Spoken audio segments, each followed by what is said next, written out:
one thing that becomes obvious once we start exploring other realities, typically through leaving our body, but other ways as well, is that the world that we live in now is very much a microcosm of this greater world that we live within. And this makes sense. If the bigger world operates a certain way, if the bigger realities operate a certain way, the realities within them are going to operate in a similar way. This being the material world, there's a lot of limitations on that operation. So what we find is what we understand here, what we experience here, is essentially what we experience outside of the material reality. It's just that there's a lot more, the arena is much bigger for the experience. There's a lot more opportunity for that experience. There are a lot more realities, contexts in which that experience, that same experience, can exist. Consequently, our problems here that we are experiencing, they exist on the other side as well. Take, for example, politics. If we boil that down to the simplest concepts, let's say left and right.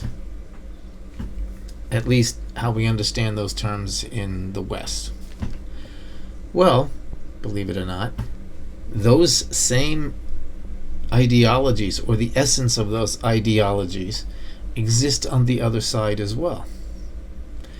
They're much broader and they're much more fundamental, but they are the ingredients, the elements, the intentions that we see in our own left and right political systems. The same is true for economics or belief systems. And belief systems actually are a little clearer even. An example of this in belief systems would be how we address the idea, how we approach our understanding of our place in reality, in the universe. And you've got three pillars. Actually, you have many more than that, but we're just going to look at three pillars. There's a subjective or passive internal approach.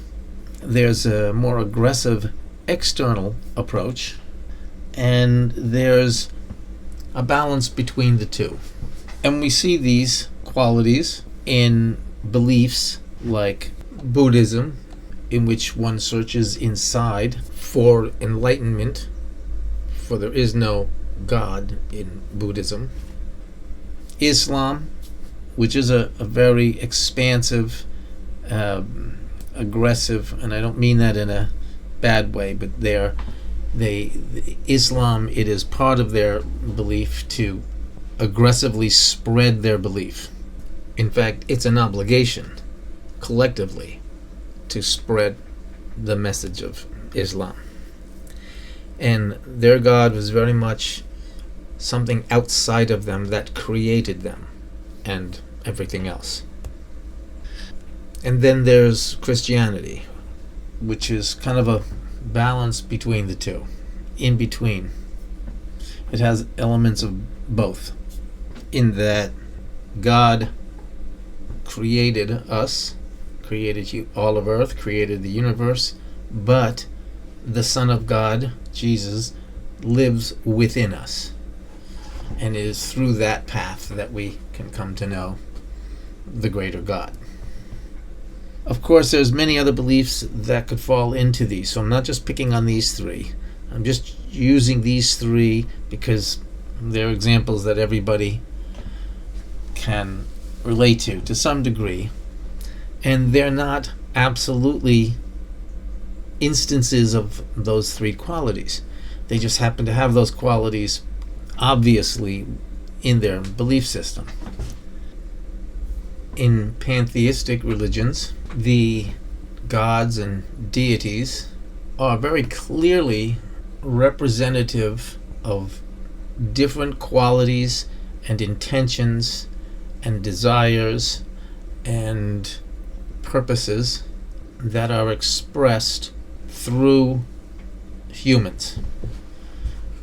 This is the case with the Greek and the Roman and the Egyptian mythology, the Hindu gods, tribal gods. They're recognized as anthropomorphic, often, usually, actually, but external forces that are expressed through us. So at this point, I'm going to take a little detour, and then we'll come back to this.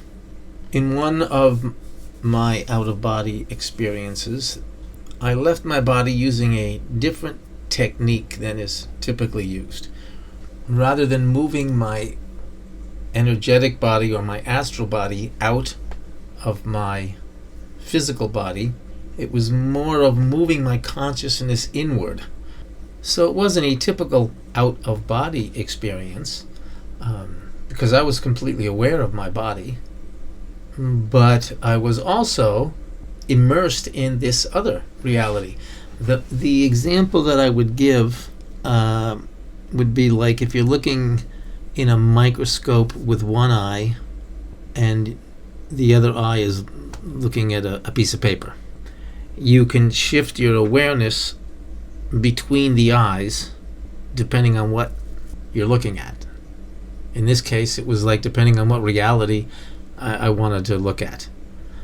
I could shift my consciousness to the awareness of my physical body, or to this other reality that I had managed to focus in on. Again, using the microscope analogy, somehow the technique that I used was like the tool that allowed me to connect to this other reality, this other dimension that would otherwise be invisible, similar to a microscope.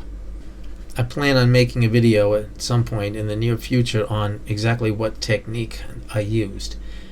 It's one that I came up with kind of accidentally, and it was extremely effective, and I suspect it's been around a long time. It just doesn't get a lot of airtime, doesn't get a lot of publicity. So look for that in the future. So, in practical terms, I'm accessing these other realities inwardly rather than outwardly, which raises an interesting question. Can we approach any reality from two different angles, right? Coming in from the outside or approaching it from the inside. But that's another topic. But in this experience, I found myself in it would be like floating in space, essentially, but I saw lots of stars or lights, and as I approached one of them, I noticed that it wasn't so much a star, it was more like a sphere, and within that sphere was a particular type of reality. And I went into the first one that I went into, each star or sphere had a general aura about it. You could kind of sense the very vague nature of its existence as you approached it. And the closer you got to it, the more you felt it. Kind of like a gravitational field, but it was more of the essence of its nature. The first one that I approached was really dark, and the closer I got, the more I could see the colors, like black and red, and it was kind of fuzzy and smoky. And I entered gingerly because I didn't know what was going to go on inside. But as I entered, or when I entered, I noticed this was a really dark place. I didn't feel threatened, so I continued to move further in and basically found myself at the edge of what would be considered hell, a Christian version of hell, a fire and brimstone, a gnashing of teeth, people suffering and being tormented. As I was on the edge of this hell, where I could see the bodies being tormented, a demon-like, again, a very kind of Western Christian demon-like being floated by me. He was one of the, I guess, tormentors of these souls, these people, these beings, and he gave me no mind. He didn't notice me, or if he did, he paid no attention to me. So I felt a little safer of moving inward. I went further in, and while I was in there, I looked up, and I saw there was like a window at the very top, and there was somebody in this window kind of overlooking what was going on. Clearly, that seemed to be the headquarters, or that's where the boss worked. So I decided, after some consideration, I'm gonna go up there. I want to see who's in there. Again, gingerly moved my soul, I guess. I don't know. I wasn't in an astral body. So I don't know what particular body, energetic body, astral body, etheric body, I don't know. I moved my consciousness to that place up there. And to my surprise, the person inside recognized me, unlike the demons below. And it was very clear I was talking to the devil, or at least the Christian concept of the devil. Interestingly, in his quote-unquote office, there were two very large kind of bodyguards, I guess you could call them, on each side of the office, with him in the middle. He kind of, well, actually he did look very much like a Mafia Don type character, including a very well-dressed, very well-tailored suit. And we had a conversation. The nature of that conversation I'll leave to another video. But he was completely pleasant with me, and didn't seem like, I mean, if you were to meet this person in Earth, you'd be like, oh, that's a successful, interesting guy. He's on the ball. He's smart. He's good looking. He's well dressed, and he's successful. He would be a superstar in this world. Not surprisingly. I left that sphere, and I went to the next one that was closest. And that sphere was almost the exact opposite in energy. And as I entered, I saw a beautiful landscape, a field, beautiful grass and some trees that were beautiful, and the sun was beautiful, everything was beautiful.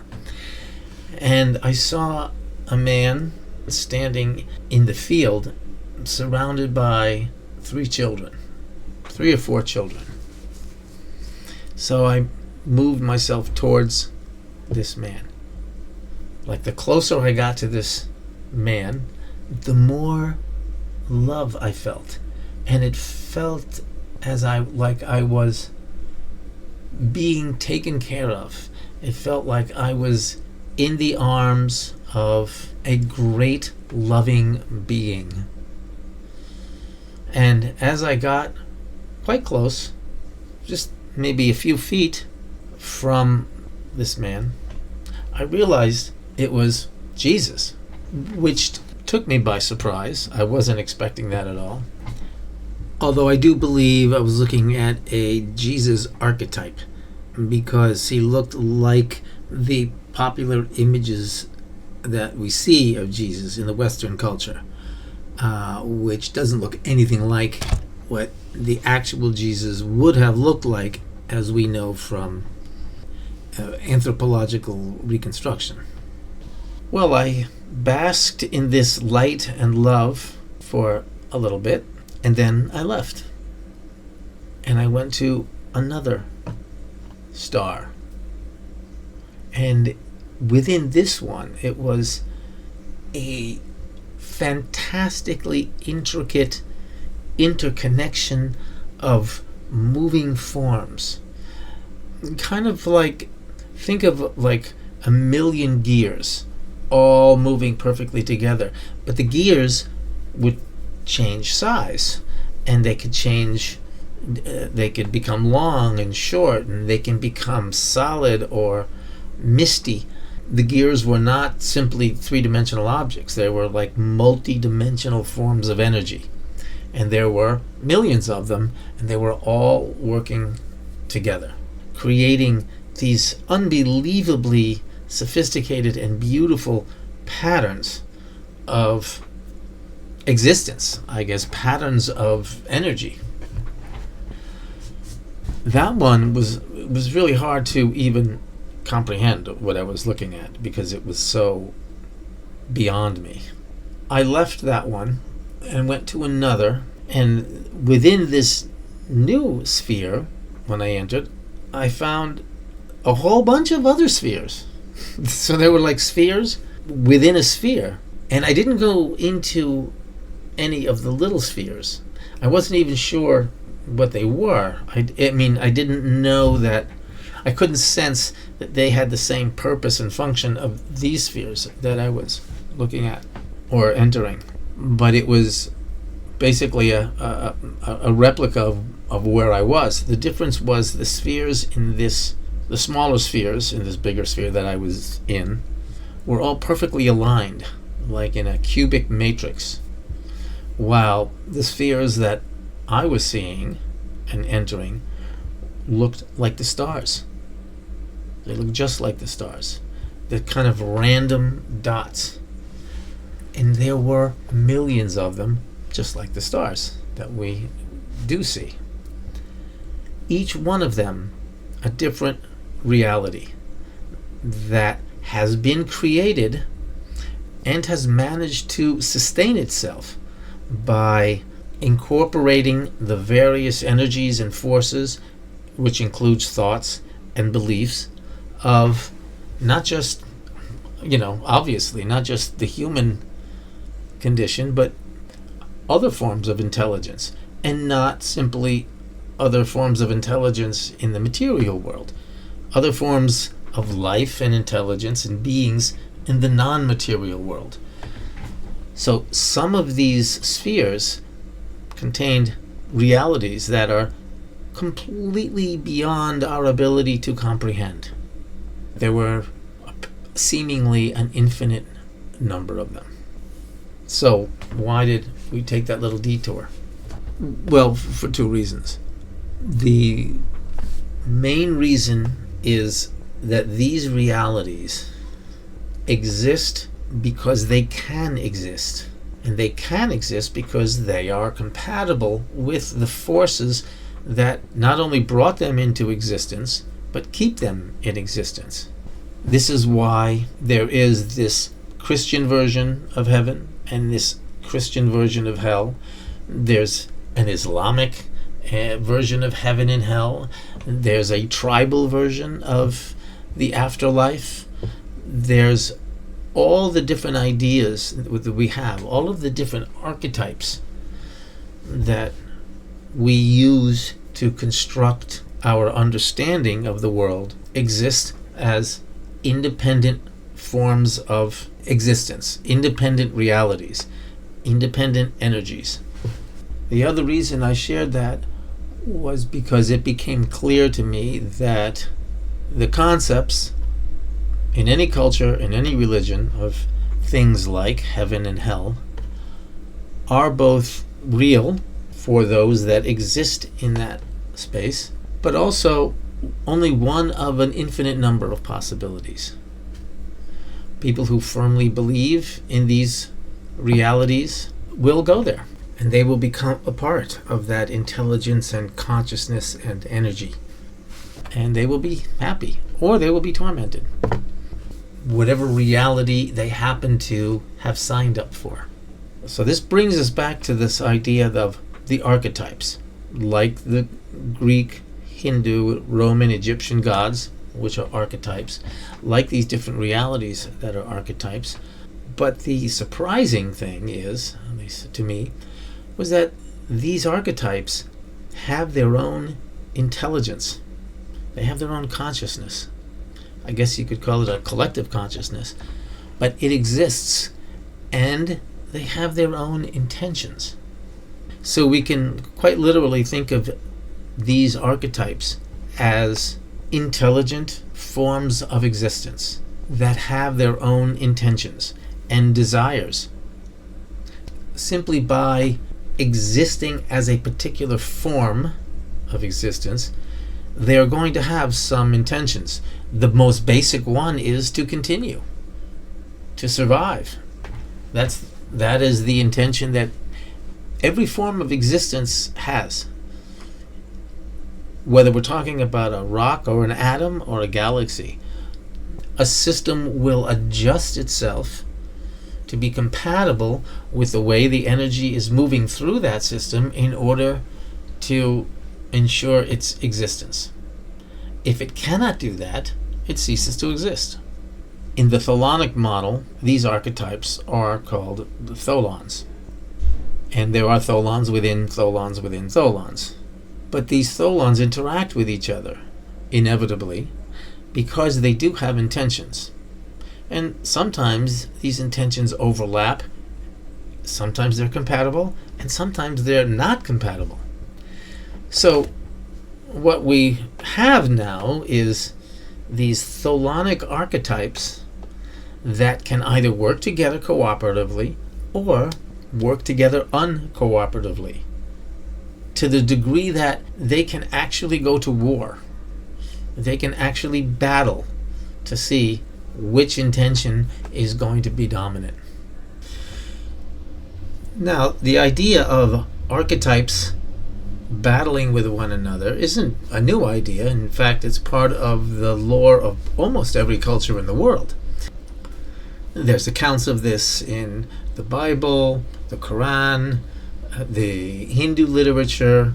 Is pretty prevalent. But there's also modern versions of this, the most famous one being the Battle of Mons, which was World War I, where 100,000 British were facing off against 240,000 Germans. The Germans took their toll on the British, and in their darkest moments, many of the soldiers saw visions. They saw visions of an angel, which came to be known as the Angel of Mons. They saw visions of the Bowmen of Cressy, which we'll get to in a moment, which is hugely significant. And they even had visions of St. George, the dragon slayer, the great Christian martyr of the 4th century, and, of course, the patron saint of England, all coming together to defeat the foes of England. St. George is especially a huge archetype, powerful archetype in England, because not only is the English flag the Cross of St. George, but the flag of Great Britain is based on the Cross of St. George. And the sword that St. George used to kill the dragon was called Escalon, which was the equivalent of Air Force One for Churchill. It was the plane that carried Churchill around was called Escalon. So St. George is deeply ingrained into the consciousness and culture of England. The Battle of Cressy, from where the Bowmen of Cressy come from, is no less powerful and significant of an archetype and a focus of energy.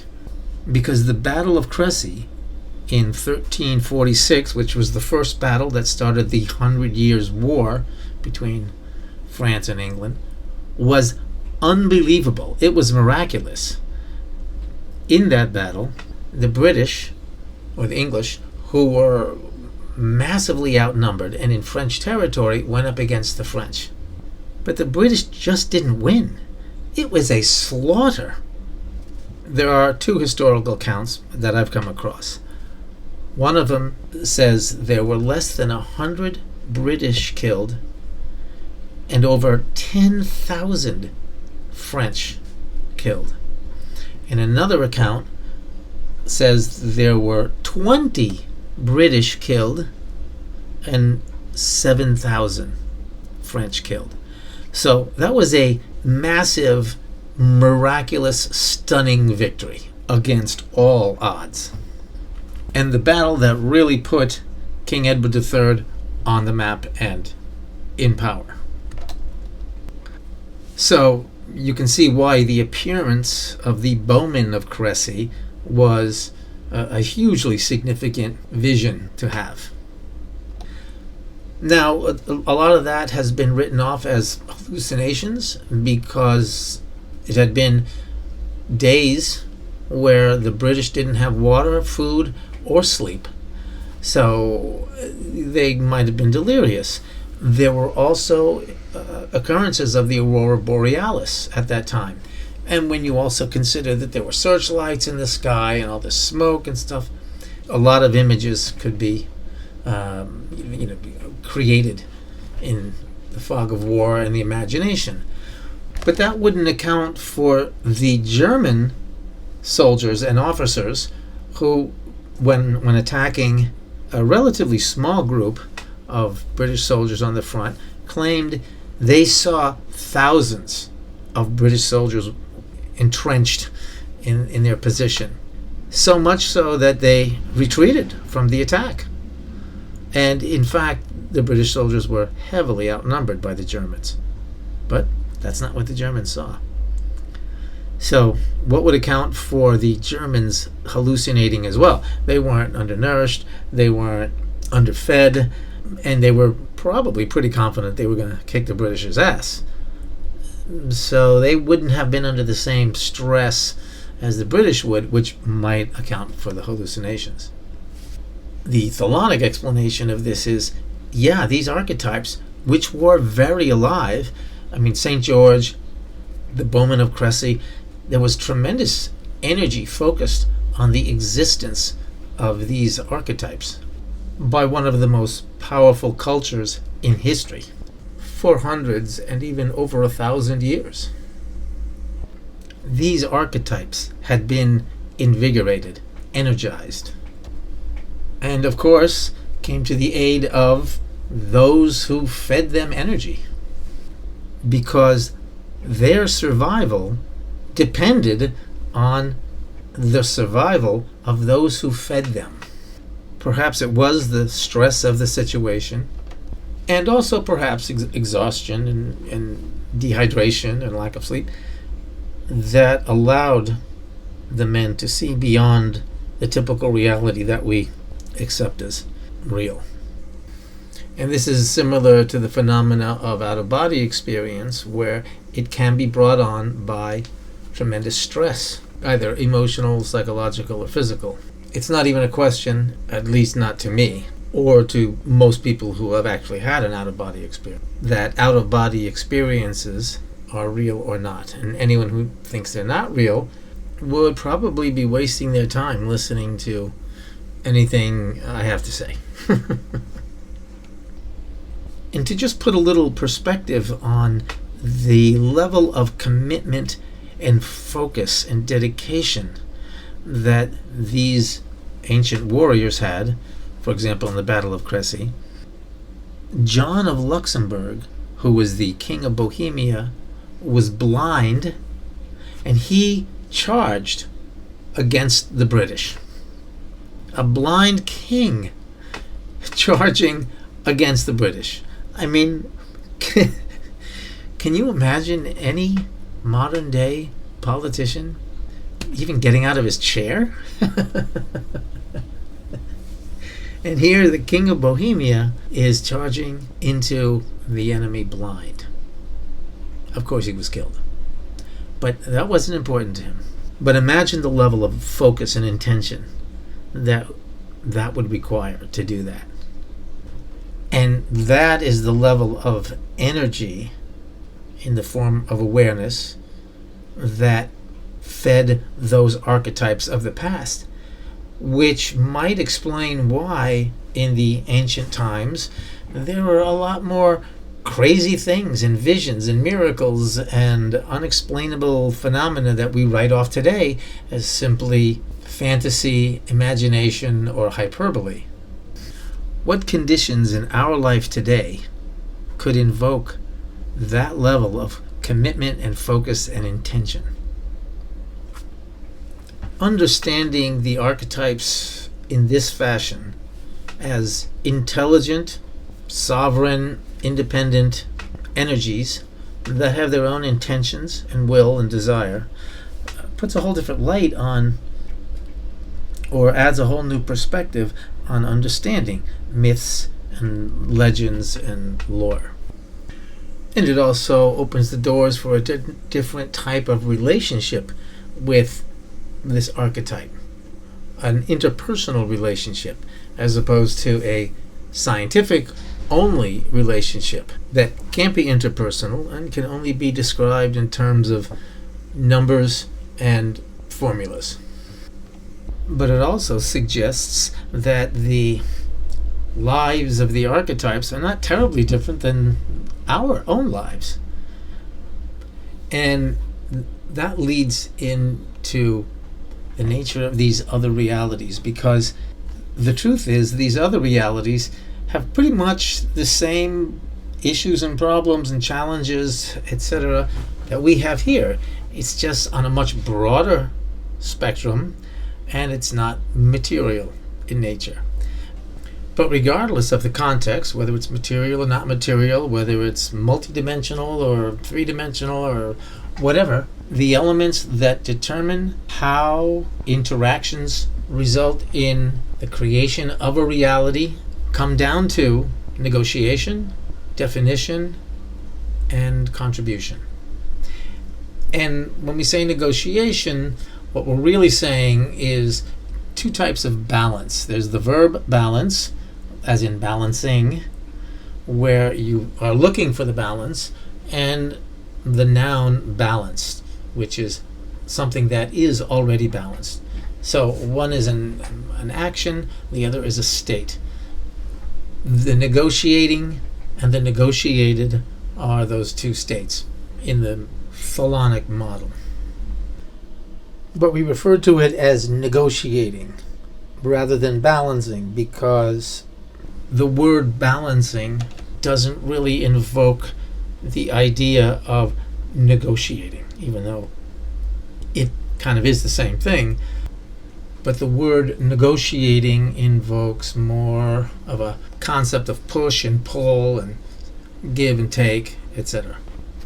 The first state of a Thelonic process, transaction, creation, is the state of negotiation, followed by the definition, which we can also think of as the limits and constraints of any particular negotiation. And that is followed by the contribution. The contribution is defined or can be thought of as that which can be created, that which can become manifest within the limitations that are in place, i.e. the context. And the new negotiated state ends up as a balance between the limitations and the contribution, or what could be considered output. The classic example of this is batteries. We have the concept of portable energy storage. That is a negotiated, agreed upon archetype. We need to store energy in a box that's portable. Everybody agree? Yes. Okay. That's an archetype. No argument there. Okay, the limitations of that are, how do we store the energy? Well, we can use lithium, we can use acid alkali, we could use all different kinds of chemicals or components to store energy. Once that energy is stored, it can be used, and that's the output. But that output is going to depend on the limitations. So, for example, acid alkaline batteries versus lithium batteries have different life cycles and different iterations and charging requirements, etc., etc. All of the batteries are very different, and they all have different outputs. Different outputs are better for different environments. They can be used for different things, right? Like the acid alkaline is great for starting cars, and the lithiums are great for your cell phones, for example. These limitations and outputs represent a spectrum across which certain states might be sustainable. A lithium battery is a sustainable point along that spectrum between the limitations and outputs that are possible. And the acid alkaline is another point across that spectrum. Now we have two child archetypes, alkaline batteries and lithium batteries. The instances of those archetypes are the actual batteries that are made by different companies. Now, bringing this back to the original point, where the world that we live in, the material world that we see and sense, is essentially the same design, the same pattern within a much larger pattern that has those same qualities, but of course in a much more expanded state. Similar to the archetype of storing energy in a box compared to a Duracell battery. And in the Thelonic model, where any archetype can be described by these three basic attributes of negotiation, limitation or definition, and contribution, we can apply the same reasoning to a Duracell battery or to the existence of St. George. And if you're paying attention and connecting the dots, you probably already realize that in the Thelonic model, therefore, a battery has to have some form of consciousness and some form of intelligence. And in fact, that is axiomatic in the Thelonic model. Now, you may be thinking to yourself, no, the reason the battery exists is because of the laws of physics. And that's 100% true. However, the laws of physics, which describe the expressions and interactions of energy, and energy being an expression of awareness, are themselves a form of intelligence, because they are the interaction between instances of awareness. Instances interact according to the laws of physics. The laws of physics are a form of intelligence. So this has been somewhat of a circuitous route to get to the final point of this particular video, and that is, regardless of whatever reality we're talking about, there is the equivalent of bad zones or bad areas on the other side, bad intentions. And in this case, bad is being loosely defined as creations as a product of divisiveness, as opposed to creations that are the result of concordance and agreement and understanding.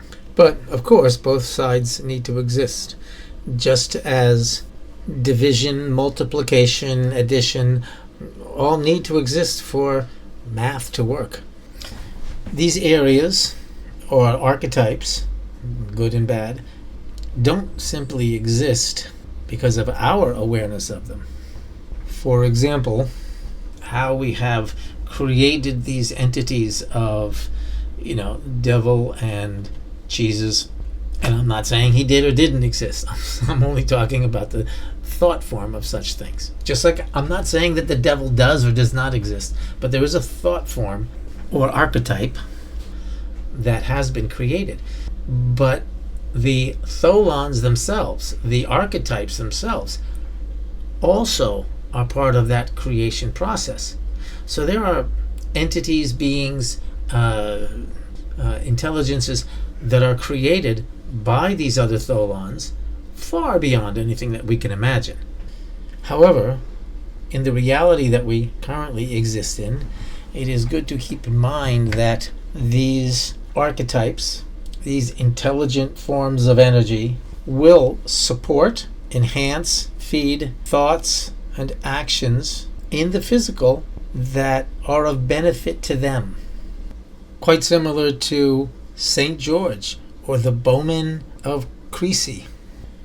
And This is actually pretty obvious in people and in groups, in collective consciousnesses and collective groups, specifically politics.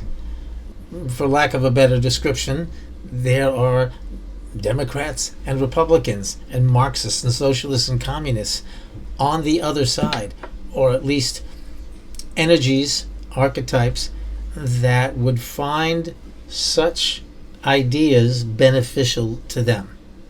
And they will do what they can to support that because it's in their best interest. And there's one final point that is actually pretty important, but might seem unrelated. And that is social media and intercommunication between people.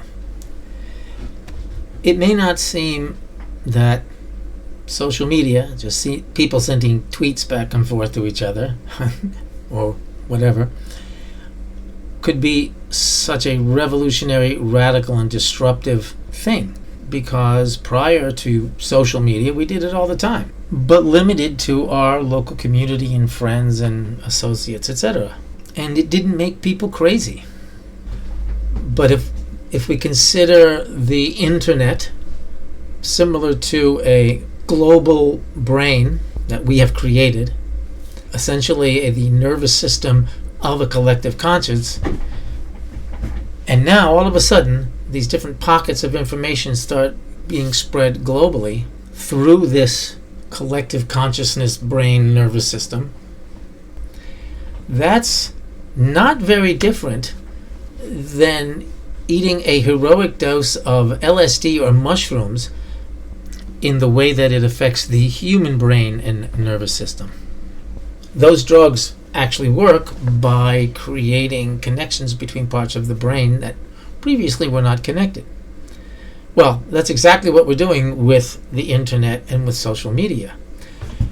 And like somebody who has eaten a heroic dose of LSD, they can either see the light or completely lose their mind, depending on where they sit. Unfortunately, most people probably fall into the latter, mind-losing category. In a functioning system, each particular organ of a system or each process of a system is dedicated to that process. Liver cells belong in the liver and work in the liver, and lung cells work in the lungs.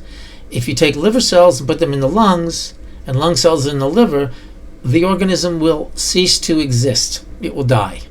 In various cultures, which are very much like organs of society, when we start mixing and matching without forethought, there's going to be a lot of dysfunction. It's kind of similar to the big problem of kudzu. Kudzu was like an ivy plant that grew in Japan, and it got imported into the South. The problem was there was no natural predators to kudzu. So kudzu spread like crazy and choked out all of the other plants. I've seen roads in the South that were nothing but dead vegetation and kudzu. The kudzu was like an aggressive cancer. It just devoured and choked out everything. It took over everything because it wasn't part of the system. Without getting into any ideologies or politics or that sort of thing, looking at it from just this model, the idea of multiculturalism and identitarianism is going to have similar consequences. You can't just throw a bunch of different processes together, whether we're talking about different cultures or different biologies, different ecosystems, and just expect them to immediately all get along with each other. No, they have to renegotiate everything. And at the same time that everything is getting thrown together and having to be renegotiated, which creates chaos, you've got the internet and the information on the internet distributed all over the world to everybody all at once, all the time, which, as previously mentioned, is like the collective consciousness tripping on acid. These times are particularly chaotic for primarily those two reasons. And you're introducing new ideas and new concepts and new frictions into systems that have no ability to deal with it, just like kudzu.